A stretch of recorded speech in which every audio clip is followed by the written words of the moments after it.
Assalamualaikum warahmatullahi wabarakatuh. Selamat datang kepada mahasiswa baru angkatan 58. Perkenalkan, saya Wina Yulianti. Saya adalah Komisi Pendidikan Sekolah Vokasi IPB. Pada kesempatan ini saya akan menjelaskan tentang SK Rektor Institut Pertanian Bogor nomor 20 garis miring IT3 PP garis miring 2020 tentang tata tertib penyelenggaraan program pendidikan diploma pada Sekolah Vokasi Institut Pertanian Bogor. Sekolah Vokasi Institut Pertanian Bogor mengampu 17 program studi. Di sini ada kodenya dan ada akronimnya.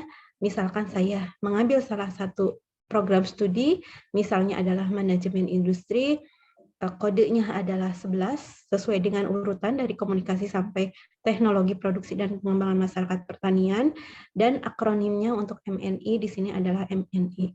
Nah, ini akronim ini digunakan untuk pengkodean mata kuliah dan juga nanti sebagai pengkodean untuk nomor induk mahasiswa.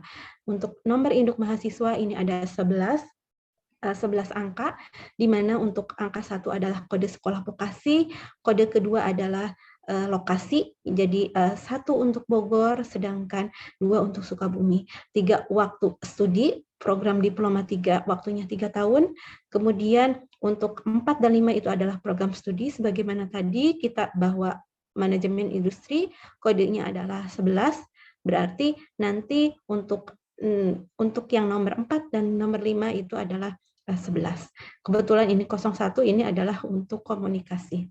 Nah, kemudian 6 dan 7 itu adalah tahun masuk. Untuk tahun masuk, karena ini 2021 berarti ininya harusnya adalah 21. Kemudian ini adalah kode periode masuk, yaitu ganjil 1 genap 2. Kebetulan ini ganjil semua jadi angkanya 1. Sedangkan 3 yang terakhir ini adalah urutan nomor dalam program studi. Kemudian Anda akan mendapatkan KTM setelah registrasi dan melunasi biaya UKT. KTM ini diterbitkan oleh Dit-APPMB sebagai tanda bahwa identitas mahasiswa Sekolah Vokasi Institut Pertanian Bogor. Dan apabila dalam suatu prosesnya KTM tersebut rusak atau hilang, Anda bisa melaporkannya ke Student Service Center atau SSC, atau bisa melaporkannya ke Help Center dengan melampirkan surat keterangan dari kepolisian. Kemudian saat registrasi juga Anda akan mendapatkan username sama password. Username dan password ini bisa digunakan untuk mengakses email, yaitu appsipb.ic.id. Anda tinggal memasuki web ini, pilih mail, kemudian akan muncul ini. Kemudian masuk login, nah itu adalah akun email Anda. Kemudian selain digunakan untuk email, juga bisa digunakan untuk mengakses Evita. Evita itu adalah Learning Management Sekolah Vokasi, LMS, menggunakan username dan password yang sama, kemudian juga bisa login ke SIMAK, Sistem Informasi Akademik IPB. Selain itu juga bisa digunakan untuk mengakses IPB Mobile for Student.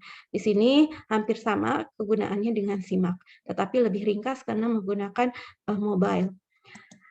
Baik, untuk selanjutnya adalah tata tertib penyelenggaraan akademik. Ini poin yang pentingnya, Anda akan mendapatkan informasi akademik. Silahkan follow Komdik SVIPB. Kemudian selain itu juga Anda follow DA.PPMB.IPB. Untuk pelayanan akademik, Anda bisa mengaksesnya di spipb.ic.id. Di sini juga Anda akan mendapatkan kalender akademik, buku panduan akademik, dan pelayanan akademik yang lain. Nah, untuk proses tahapan administrasi, Anda akan membayar UKT. Langkah pertama membayar UKT, ini bisa Anda di web spp.ipb.ic.id. Jika ada masalah, Anda bisa menghubungi Bu Erni. Kemudian setelah membayar UKT, Anda mengisi KRS. Ini dimulai dari tingkat semester kedua.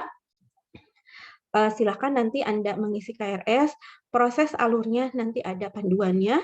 Kemudian setelah mengisi KRS, Anda baru bisa melakukan perkuliahan. Untuk penjadwalannya ada di SIMAK, atau bisa Anda akses di IPB Mobile. Untuk perkuliahan, karena sekarang metode pembelajarannya secara online, kita bisa melakukan sinkronus dan asinkronus. Untuk sinkronus bisa menggunakan video conference. Itu tergantung kepada kesepakatan antara dosen dan mahasiswa, bisa menggunakan Zoom atau Google Meet, atau yang lainnya. dan metode untuk asinkronous itu kita menggunakan learning management system yang tadi Evita ya, learning for vocational education and training acceleration. Kemudian selain itu juga secara asinkronous bisa menggunakan YouTube, jadi dosennya bisa mengupload videonya ke YouTube. Perkuliahan akan berlangsung selama 14 kali, di mana 1 dan 7 itu adalah materi UTS, sedangkan 8 sampai ke 14 itu adalah materi UAS. Pada saat berlangsungnya UTS dan UAS ini Anda harus mengisi evaluasi proses belajar mengajar. Apabila Anda lupa mengisi EPBM, Anda nanti akan tercekal atau diblokir di KRS.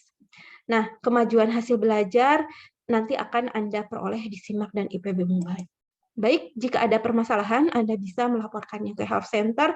Ini bisa diakses di internet ataupun menggunakan IPB Mobile Anda. Silahkan klik pengaduan.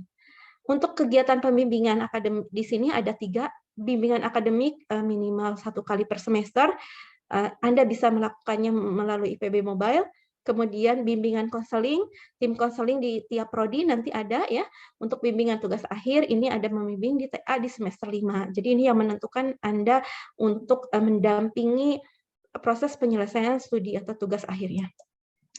Nah, untuk sistem pendidikan sekolah vokasi IPB itu adalah sistem paket, jadi sudah ditentukan oleh program studi mata kuliah yang harus Anda ambil setiap tahunnya.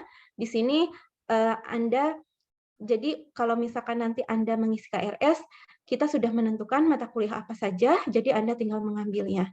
Nah, untuk setiap semester itu nanti Anda akan mendapatkan nilai IP semester, kemudian ada penjumlahan dari IP semester tingkat 1 dan tingkat semester 1 dan semester 2. Pada tingkat 1 itu dinamakan dengan IP akhir tahun. Nah, IP akhir tahun ini akan menentukan apakah Anda naik tingkat, tinggal kelas, atau dikeluarkan dilihat dari nilai IP-nya. Jika IP-nya lebih besar daripada 2 dan tanpa E, itu melanjutkan. Sedangkan jika IP-nya antara 1,5 sampai 2, itu Anda akan mengulang. Dan jika di bawah 1,5 akan mengulang. Dan mengulang juga akan terjadi jika Anda dikeluarkan juga akan terjadi jika Anda mengulang di tahun yang sama 2 kali berturut-turut. Untuk kurikulum, ini adalah seperangkat rencana pembelajaran. Anda bisa melihatnya di panduan akademik. Silahkan Anda bisa mendownload di svipb.ac.id. Kemudian di sini ada penulisan kode mata kuliah. Misalkan DIP 109, ini DIP itu menandakan mata kuliah umum atau DIP atau VIP. Sedangkan untuk yang 3 angka selanjutnya 456 itu adalah urutan di program studinya. Nah, yang DIP ini bisa diganti dengan kode dari program studi. Kemudian untuk perkuliahan kita sudah sempat kita singgung ada 14 minggu ya, dan UTS dan UAS itu dilakukan 1 sampai 7 UTS, 8 sampai 14 UAS.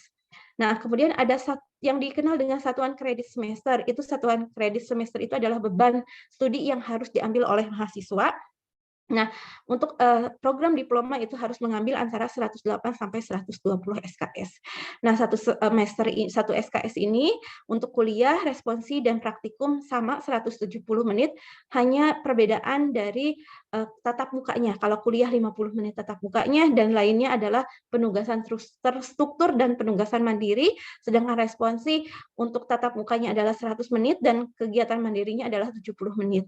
Kemudian untuk praktikum semuanya adalah 170 menit untuk tatap mukanya. Contoh penulisan SKS misalkan Aplikom 312, ini artinya 3 adalah total mata kuliah, total SKS-nya, 1 adalah SKS kuliah yaitu 50 menit untuk kuliah, dan 2 ini adalah SKS praktikum, dan SKS praktikum 2 kali 170 menit. Berarti sekitar 5 jam 40 menit. Baik, kemudian untuk perkuliahan terdiri ada atas kuliah, responsi, dan praktikum. Anda wajib mengikuti 100% perkuliahan, boleh ketidakhadiran maksimal 20%, dibuktikan dengan keterangan yang sah. Anda harus hadir sebelum perkuliahan, terlambat tidak boleh ikut perkuliahan, dan dianggap tidak hadir untuk mata kuliah.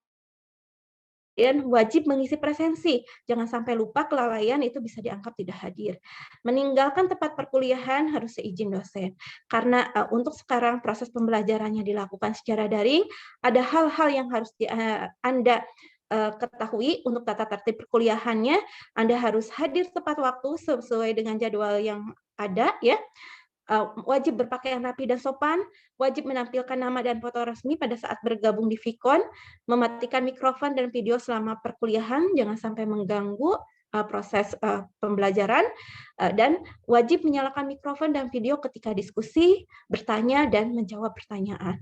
Dilarang melakukan sharing of file dan membuat gaduh selama perkuliahan, wajib fokus dan memperhatikan semua materi yang disampaikan dosen, dan dilarang melakukan aktivitas lain selain proses pembelajaran, dan wajib memberikan informasi keterangan apabila meninggalkan kelas. Ini adalah proses penilaiannya, jadi rentang A sampai E, jadi diperhatikan jangan sampai E, karena E ini akan menyebabkan Anda tidak akan naik tingkat. Kemudian ini adalah penilaian akhir tahun akademik, jadi ada melanjutkan, mengulang, dan dikeluarkan. Nah, untuk tiap tingkat ini sebagai syarat untuk status kelanjutan studi, sedangkan untuk semester 5 ini dijadikan sebagai persyaratan bisa tidaknya PKL, yaitu IPK-nya semester 5 harus di atas 2, IP-nya harus di atas 2, dan tanpa nilai E. Ini adalah penilaian akhir tahun, ada dengan pujian, sangat memuaskan dan memuaskan. Ini bisa dilihat dengan pujian IPK-nya di atas 3,51 dan tidak ada nilai D, sangat memuaskan, IPK lebih besar dari 3,51 dan ada nilai D, sedangkan dan 3,01 sampai 3,51 atau antaranya, ya, dan memuaskan antara 2,7 sampai 3,01. Di bawah ini artinya Anda tanpa status. Baik, untuk selanjutnya masa studi. Di sini untuk masa studi Anda memiliki kesempatan 6 semester dan maksimum adalah 10 semester. Kita bisa memutuskan hubungan studi jika Anda tidak memenuhi persyaratan seperti yang tadi. Jika IPK-nya tidak kurang di bawah 1,5, Anda bisa dikeluarkan. Dan waktu cuti akademik tidak diperhitungkan. Bagaimana untuk cuti akademik ini? Ada cuti akademik terencana dan tidak terencana. Ini berpengaruh pada pembayaran UKT-nya dan pengajuannya. Pengajuan cuti terencana itu sebaiknya 14 hari sebelum periode registrasi dan pembayaran UKT adalah 20%. Sedangkan cuti akademik khusus saat pelaksanaan perkuliahan dan diharapkan sebelum UTS. Dan pembayaran UKT-nya sebesar 25%. Waktu cuti paling lama adalah 1 tahun, yaitu semester ganjil dan genap. Kalau semester genap hanya genap saja. Untuk persyaratan pengajuan cuti, Anda harus membuat surat yang ditujukan kepada dekan dan disetujui oleh orang tua, kemudian dilengkapi dengan persyaratan-persyaratan berikut. Kemudian Anda setelah cuti akademik harus mengaktifkan cuti supaya Anda bisa aktif kembali. Nah, ini pengaktifan cuti sama ditujukan kepada dekan sekolah vokasi, dan Anda harus melampirkan surat izin cuti akademik yang tadi sebelumnya diajukan.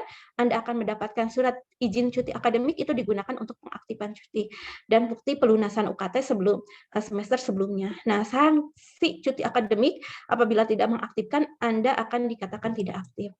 Kemudian apabila ada yang mengundurkan diri, semoga ini tidak terjadi, ya.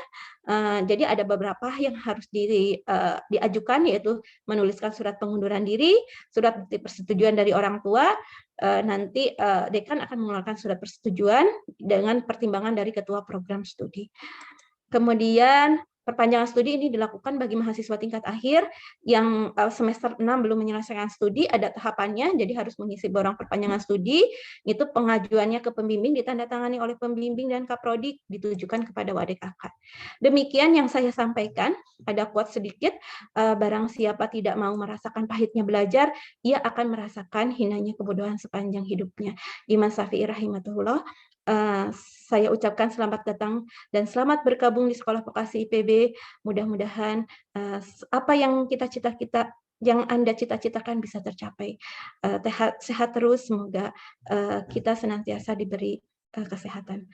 Amin. Wassalamualaikum warahmatullahi wabarakatuh.